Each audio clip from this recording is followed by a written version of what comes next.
In this episode, I'd like to talk a bit about exile formation. What do we mean by an exile? How does it take on that role in the system? How does it take on its burden? In my experience, exiles most commonly take on their burdensome beliefs, feelings, sensations in response to stressful external events that are not supported, usually as children, and when those stressful external events are not supported by adults, or indeed are created by adults sometimes. Let me give you a concrete example of how I experienced a kid taking on a burden and becoming both exiled and a protector coming up at the same time. When my daughter was in grade 2, we had her in a cooperative school, and I was the parent helper one day. I sat at the back of the class, and in the front of the class, it was show and tell, which was fascinating to me because I grew up in England and we never had that. I'd heard about it in North America. The teacher was fairly young, possibly her first teaching gig, and she had to corral 25 kids. I didn't envy her.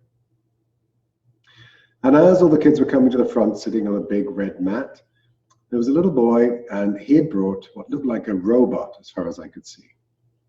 But when you pushed the button, the robot's arms flew open, and there was lights and music coming out of it. So while everyone was getting ready, he was showing this to his buddy, and his buddy lit up, thought it was great. So I was looking at the two of them, and they were in kid world, kid land, completely oblivious to the rest of the world. He pushed the button, the little robot started to play a tune, he started to dance, his little buddy started to dance, they started to move up into a little dance. And what they were unaware of, but I could see very clearly, was the teacher standing at the front of the class with her arms folded, scowling at them. All the other kids saw her very quickly and sat with their hands in their laps, upright, silently. And these two boys hadn't noticed. Now the buddy of the kid that had the robot, he noticed and he sat down really quickly. And then I saw this kid with the robot who had been with his friend having a great time. His friend suddenly disappeared. He looked confused. Then he noticed the rest of the world, turned around, saw the teacher scowling at him. And in that moment, the teacher said, "And we will just wait for those children who do not know how to control themselves to start to behave properly." The kid looked confused. Then he looked scared, kind of devastated. A lot of the other kids are pointing at him now and beginning to laugh. His friend had abandoned him. And he looked ashamed. And in that very moment, he then took on a kind of sneer, a kind of slightly raised upper lip. "Yeah, I'm a badass." And I believe what I was witnessing was the birth of an exile, holding that shame, and then very quickly a protector that would come up and own it in a way that was kind of badass, kind of cool, as he sat down.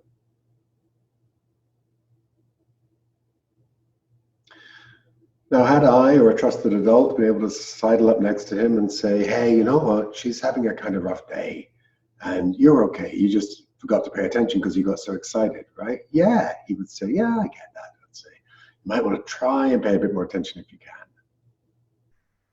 Had he been supported in that way, he would not have taken on the burden. But the burden that he most likely took on is, "I don't know how to behave, there's something wrong with me, I'm bad."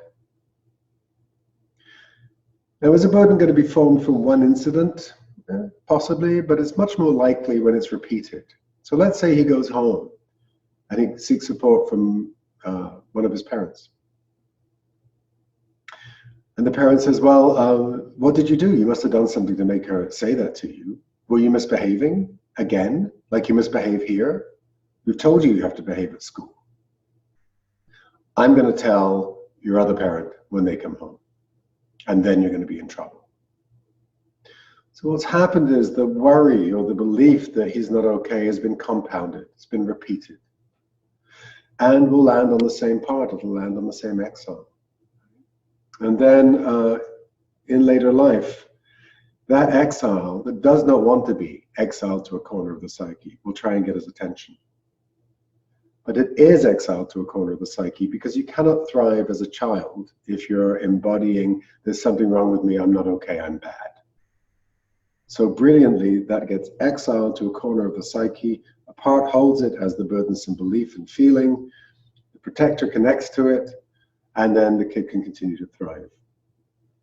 What will happen in a system like this is if the kid is 10 years old and trying out for a sports team, he doesn't get the place. It's because I'm not good enough. It's because I'm bad. His first love leaves him at 16. They leave him because he's not good enough, because he's bad. He doesn't get the promotion when he's 23. It's because I'm not good enough. It's because I'm bad. So these internal ways of making meaning of those external events are all indicators that there is a part that needs some attention. If we don't know that, if we don't know how to attend to that part, it will blend, or it will blend unconsciously, and we'll just have this vague feeling around not being good enough. In monolithic models of the personality, the concern is that if you go there, it's the deepest, darkest truth, and it's going to be real. In IFS, we know that that's not the case. Your deepest truth is not dark, yourself. And there's a part that holds it as a belief, which is why we want to go in and help the part to release that belief. And the way we track it, the trailhead, are the events later in life that bring people into therapy around not being good enough. If that hasn't happened, somebody doesn't have that part, then if you don't make the team, maybe it's because I didn't try hard enough. If my partner leaves me, fundamentally we're not compatible. If I don't get the promotion, it's because so there was a better candidate. So that's one way that we can understand how exiles take on their burdens and then their associated protectors take the lead. And this is someone who may come into therapy in their 40s and say, my partner says that I don't take them seriously enough, and particularly when they're feeling badly about themselves. But I say you just got to get on with stuff, right? You just got to, get on and do it. So that would be the badass protector, right? Who's 7. When you track it, you get permission from that protector because it's now safe. System is now adult. System is led by self. It may now be safe to get to know that exile. And if the protector gives permission, in this case it's a manager, then the exile will be able to release all of that information to self, be witnessed with compassion, be able to release it because they are false beliefs. And what he'll be able to take on is, I'm a good kid, I get excited, friends are very important to me, I love to play.